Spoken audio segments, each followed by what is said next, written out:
It's a beautiful rainy day in Rolandsgill. I've come for a walk and I've been thinking about Matthew 11:29 to 30. Jesus says some beautiful, compassionate words.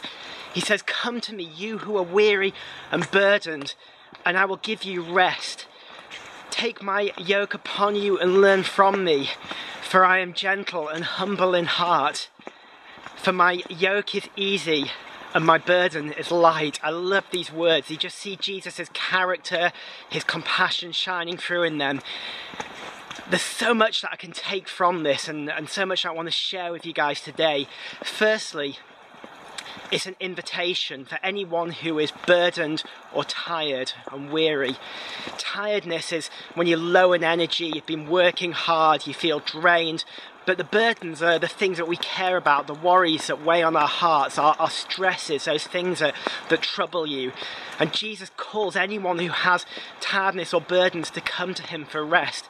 I love this. Jesus isn't saying, bring your old burdens and I'm going to give you some more burdens, but instead he's saying, come to me and take my burdens, take my yoke upon you, cast off your old burdens, your old concerns, those things that worry you, and take mine onto you. It's a call into relationship, it's a call to walk with him, it's a call to love and trust him.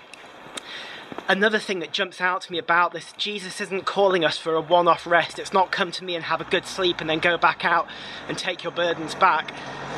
Jesus is calling people to walk with him, to take his yoke upon them, to learn from him. There's this continual sense of staying with Jesus in his rest, and not a one-off short rest, but a long-term rest. He uses the phrase, you will find rest for your souls. Not just your minds and your bodies, but the very deepest part of your being will find rest with Jesus. Your very spirit, the deepest part of you, a spiritual rest. I love this. Jesus brings true rest. But Jesus does have a yoke and he does have burdens for us to carry.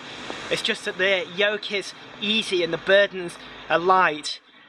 It's beautiful though. This is such an interesting example of leadership, because we think that if we want to get the most from people, we need to give them big burdens and we need to work them hard, we need to drive them.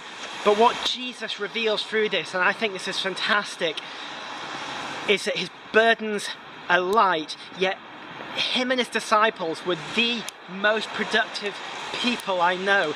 They started something that is still going today. They started a fire, a passion, a movement, a faith that's alive and well in the world today. And they did this together.